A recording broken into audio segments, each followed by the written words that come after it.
Bitter is a taste not usually preferred by many. Pero kayo, food explorers, paano ba natin ito mas ma-appreciate?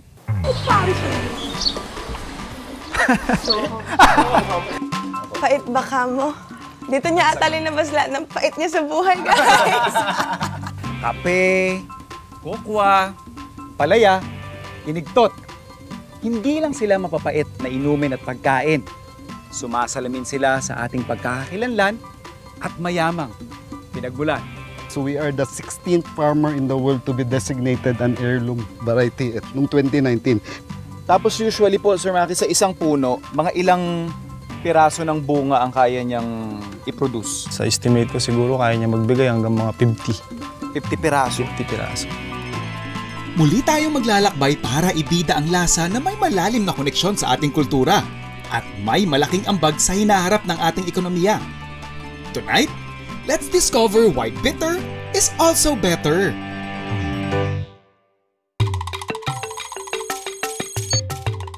Ampalaya yung tipo ng gulay na natutunan nating kainin dahil sa angkin nitong sustansya. Hello, Mami Asuncion. Naaalala namin pag kami magkakapatid nag-uusap-usap dati kung gaano namin kinasusuklaman ang ampalaya dati. Kasi nung maliliit pa kami, hindi pa uso yung mga vitamins na nabibili over the counter, limited pa nung panahon namin. Ito ang ginagamit na vitamins ni Aling Asuncion. At ang gagawin niya dito, bibili siya ng talbos or dahon ng ampalaya, or minsan may tanim kami sa bahay, pipigain niya, tapos yung pinakakatas, tigi-tigi sa kaming kutsarang magkakapatid nun. Sa kasalukuyan, Central Luzon ang may pinakamalaking production ng ampalaya ayon sa Philippine Statistics Authority. Kaya naman bumisita kami sa Nueva Ecija at kinilala ang isang farmer at YouTuber na nakapagpunla ng isang malagong kabuhayan mula sa pagtatanim ng ampalaya. Gano'n nyo ito kadalas sinaharvestan, Sir Maki? Bali na-harvest po namin to every 4 days po. 4 days? Opo, ang pagitan. Bakit po 4 days? Para po lumaki pa yung bunga niya.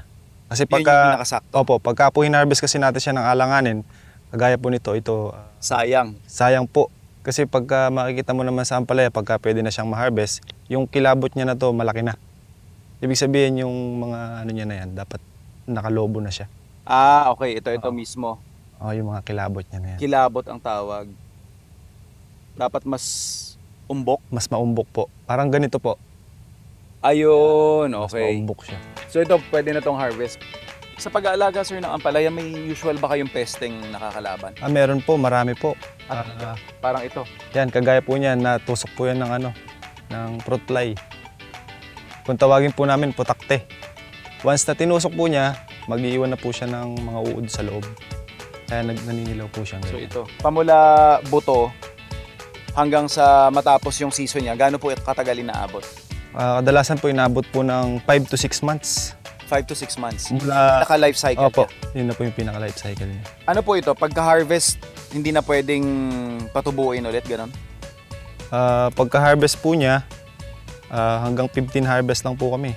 15? 14, 15, mga ganyan po possible. Tapos usually po, Sir Maki, sa isang puno, kagaya nitong nakikita natin, mga ilang piraso ng bunga ang kaya niyang i-produce? Marami po, sa 5 to 6 months? Marami po. Sa estimate ko siguro kaya niya magbigay hanggang mga 50. 50 piraso? 50 piraso. More or less po yun. More or less po yun sa 50. Ito po yung grafted. Ibig sabihin po, yung pinakapuno po niya, hindi po ampalaya. Patola po yun. Kaya pala iba yung... Nakadugtong lang po yung ampalaya. Bakit po? Kasi parang ang ano dito sa amin kasi, sumikat na yung grafted na yan kasi mas malakas siya mamunga compare sa buto. Ganun po siya. Okay. So yun na yung bagong technique ngayon. Ngayon ko lang nalaman yun Pag bibili ka po, di ba, ng puno ng ampalaya, minsan makikita mo may mga bulaklak na. Apo. Advisable ba yun na patuloyin yung bulaklak na yun, yung bunga na yun? Pwede naman po. Check niyo po yung bibilin yung punla o binhi. Pag halimbawa tubo na po siya, iangat niyo po siya sa tray. Okay. Makikita niyo po yung ugat niya, kailangan puting-puti. Oh. Ibig sabihin po nun, healthy po yung punla niya. Yung punla niya.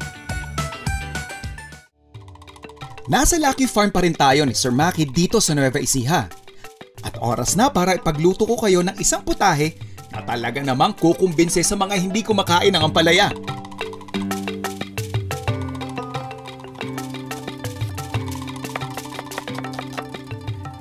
Ampalaya, classic yan. Pinoy, madalas sa atin yan, almusal, kasama yan sa mga, siguro yung mga nostalgic dishes na kung babalikan natin, lalong-lalo na yung mga lumaki sa probinsya. Meron at meron kang maiaambag sa kwentuhan pag ampalaya yung pinag-uusapan. So, nandyan yung ginisa lang, nandyan yung kasama siya sa munggo at iba't ibang klase pang lutuin, lalo na paksiw. Ito, bibigyan ko lang kayo ng something na I think pwedeng-pwede nyong isama doon sa cycle ninyo ng ampalaya dishes ninyo. Gagawa tayo ng ampalaya curry. Pag sinabi natin curry, the more spices for me, the better. So we have here yung ating aromatics, tomatoes, onions, and of course yung ating garlic. We also have here grated ginger. Siyempre, meron tayo dyang sili para mas maangas yung ating putahe. So mainit na yung pan natin. Unahin na muna natin yung ating panggisa. Next up, yung ating onions. And finally, yung ating garlic. So habang gumigisa yung ating sibuyas, bawang at saka kamatis, lagay na lang din natin yung siguro mga 2 pirasong sili. Sili, saka yung ating luya.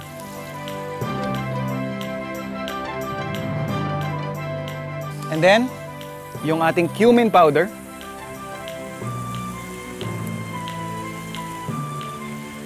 And curry powder.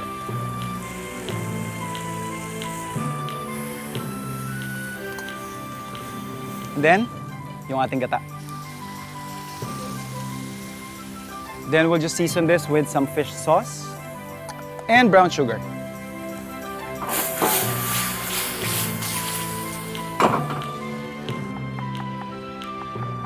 So nag-reduce na yung ating pinaka-sauce, yung curry na may gata natin. Pinalalaputan ko muna ito bago ko i-totally transfer yung ating ampalaya.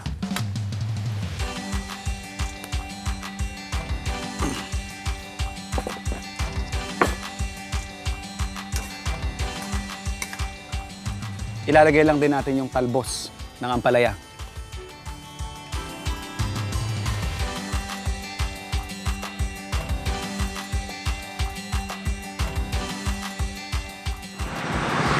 Kung mayahamunin kang kumain ng isang mapait na putahe, hindi ka ipahihiya ng mga Ilocano. Sa katunayan, meron isang putaheng Ilocano na susubok sa tibay ng iyong dila at tatag ng iyong sikmura. Dito sa Pangasinan, tinayo namin ang eatery ni Tatay Itong sa loob ng Balungaw Hilltop Adventure.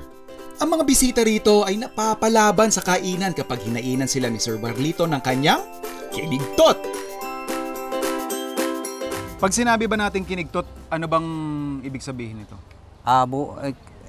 Bubuhusan natin ng ano yan, ng yung ano ng pinespos. Yung pespes. Apo. So sibuyas, konting bawang. Pag pespes tayo itongkat, ito yung nasa intestine po ano.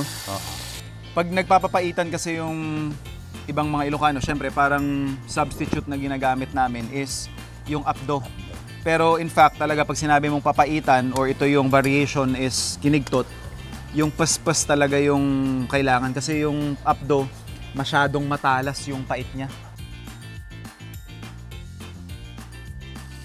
Ang talagang ginagawa natin dito, Sir Itongkat, yung sauce yung niluluto natin. Saka ibinubuhos doon sa pinakakarne. When. So, ang sinasabi ni Tatay Itong na buhay is yan, pag kita mong raw na raw pa siya. So, kailangan daw ulit-ulitin yung proseso na yon hanggang sa mag-grayish na siya. Wah! Naala ko.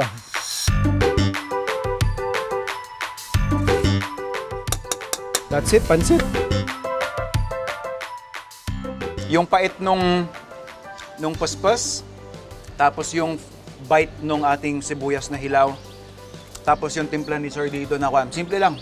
Asin paminta lang to, sir, no? Parang considered half-cooked yung ating meat. Malambot na malambot pa siya.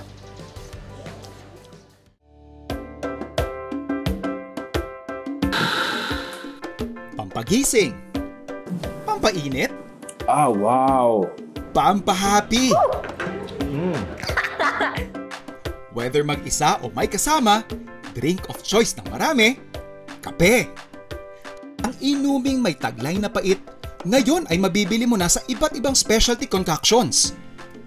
Gumagamit din tayo ng iba't ibang technique, brewing methods, para mas lumabas yung natural, unique flavor ng local beans natin. Look at that. Doon yung craft beer sa ilalim. Liberica from Batangas. Ah, wow! Oo, ramdam na ramdam ko talaga yung coffee and beer that complements with one another. Sarap nito. Ang siphon is we boiled the water. When it reaches a certain temperature, binabacuum siya paakyat, hinihigop ng upper chamber. Then once na sa taas na siya, we mix the coffee inside. Then slowly stir. Then hintayin lang natin siya for 2 to 3 minutes before turning off the fire. Then pag pinatay natin yung fire, the coffee from the upper chamber goes down back to the lower chamber. Then that's the time we pour it over sa either a glass of ice or a hot glass para i-serve siya sa customers.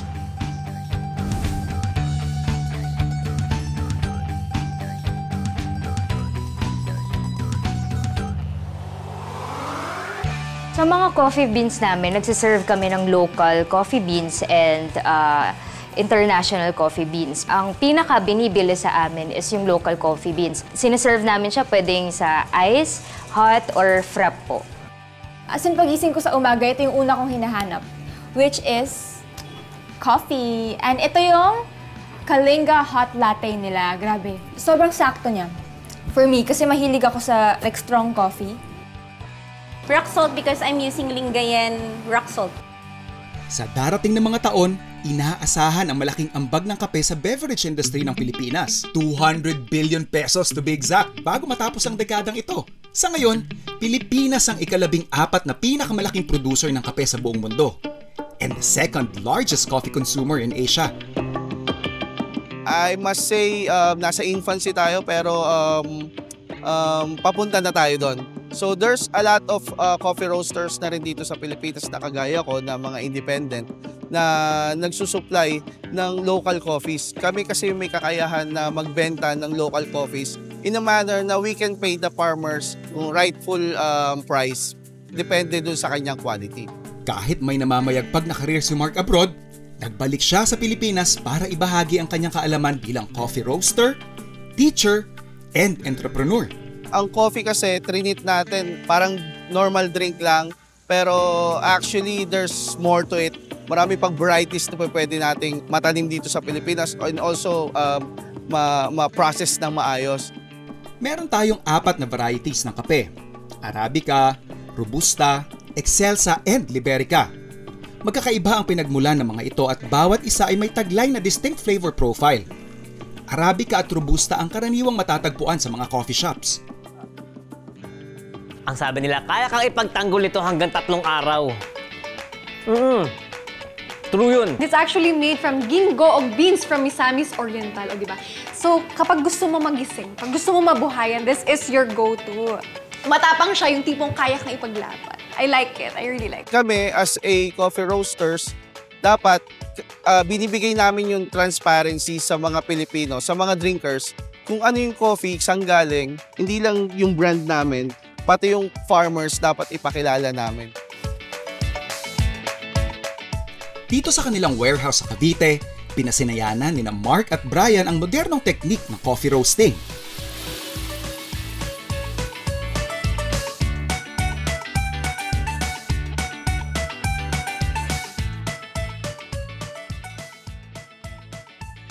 Para naman sa mga gustong maranasan kung paano ang tradisyonal na paggawa ng kape, you can always go back to basics at Amadeo Artisano Coffee Farm. Dito, ikaw ang magbibilad, magbabayo, magtatahip, magsasangag, maghigiling, at magkakanaw ng sarili mong kape.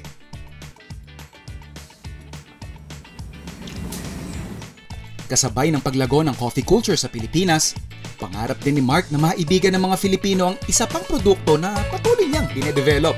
Yung Cascara, it's a skin of coffee cherry. So yung skin niya, tinanggal siya, dinipulp siya dun sa pinaka-fruit. And then, drenay siya in a manner na ano dun pa rin yung kanyang sweetness. And also, maging tea siya. So we made tea out of it.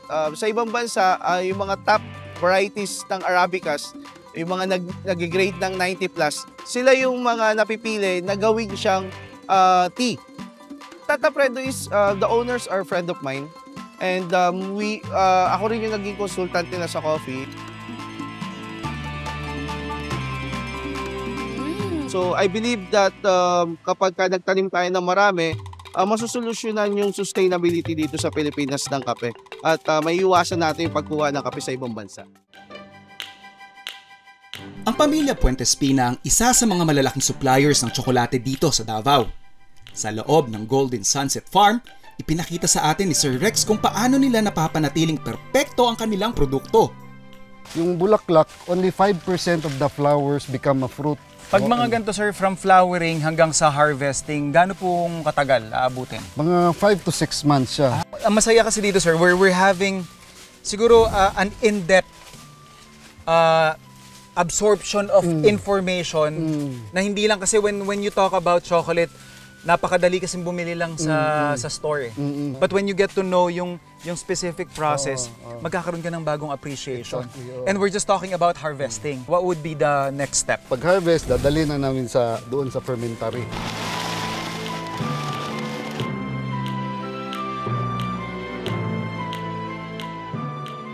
Yung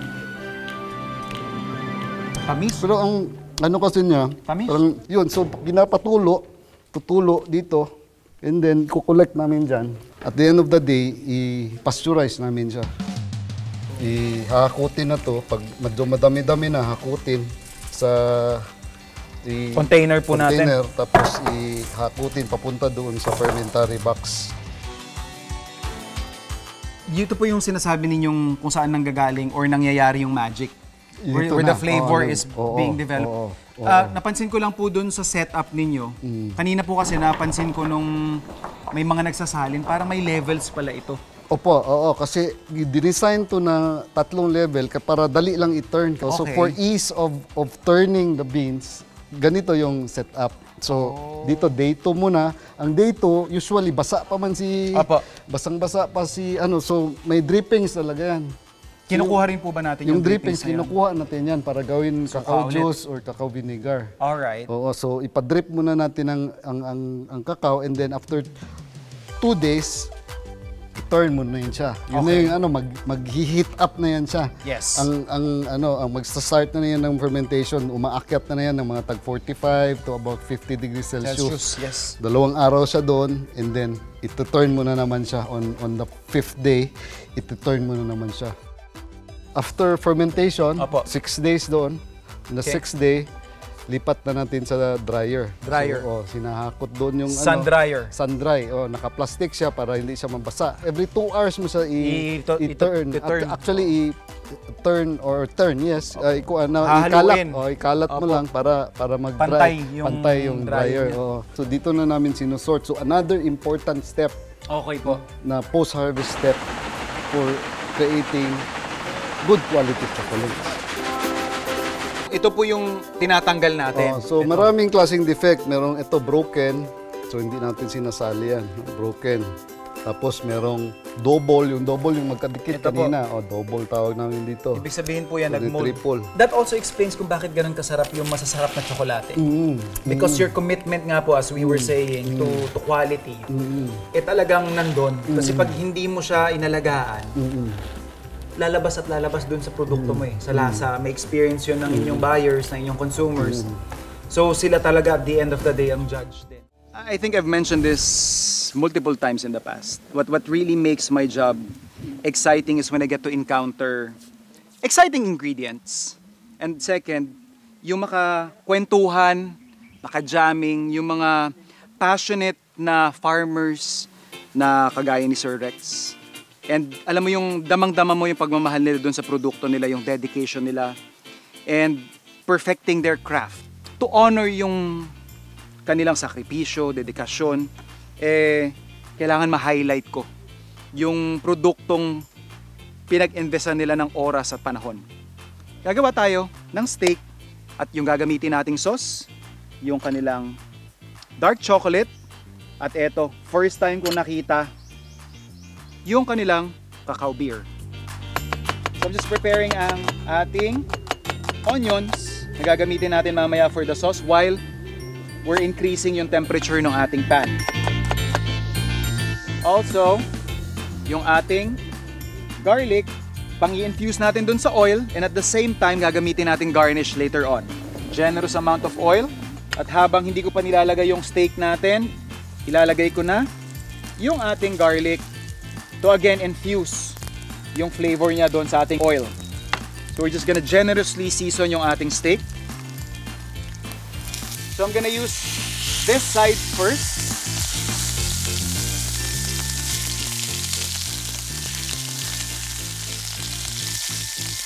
So ako, technique that I got from Heston Blumenthal is to flip it every 30 seconds. Itong side na to, hindi pa natin nasisiran ng meat. So ibig sabihin, mas mataas na yung temperature niya versus kung i-flip mo lang siya at same position lang din. So parang malamig pa tong side na to. To ensure na maganda yung caramelization ng meat natin, you would wanna use the other side. Ito naman natin siya i-flip.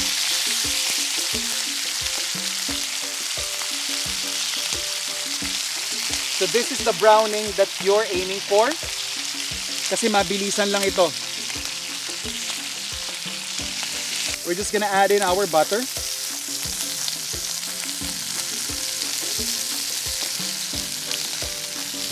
So at this point, kuha ko na by pressing yung ating meat. Papunta na ako sa medium rare. So at this point, tatanggalin ko na siya.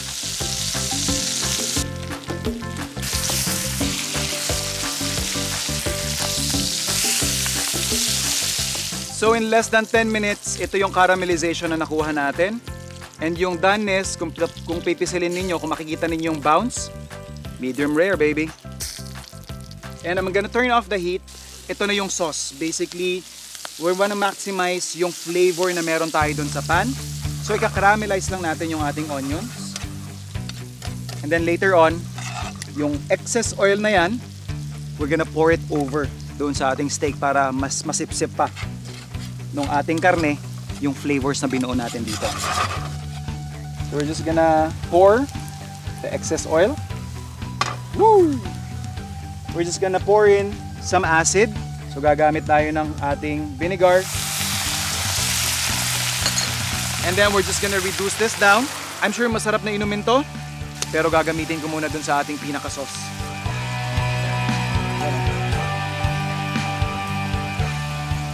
As you can already imagine, I'm going for a bitter kind of sauce. Yung bitterness from the beer, since na-reduce na siya, nawala na yung alcohol niyan, matitira dyan is yung fruity and bitter notes niya para ma-emphasize pa yung pait na gusto kong ilagay doon sa ating dish. I'm just gonna add in a few knobs of our dark chocolate na dito mismo nila pinroseso. And this is our sauce.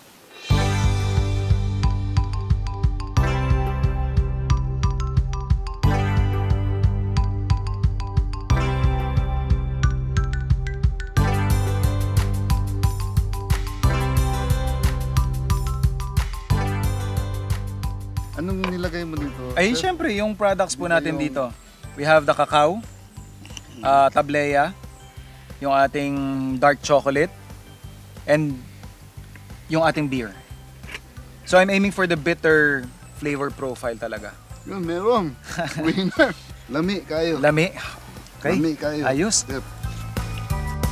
Bitterness is a flavor that encourages us to go out of our comfort zones, na makita ang sustansya sa likod ng pait, at mahanap ang tagumpay sa anumang bagay na pinaghihirapan.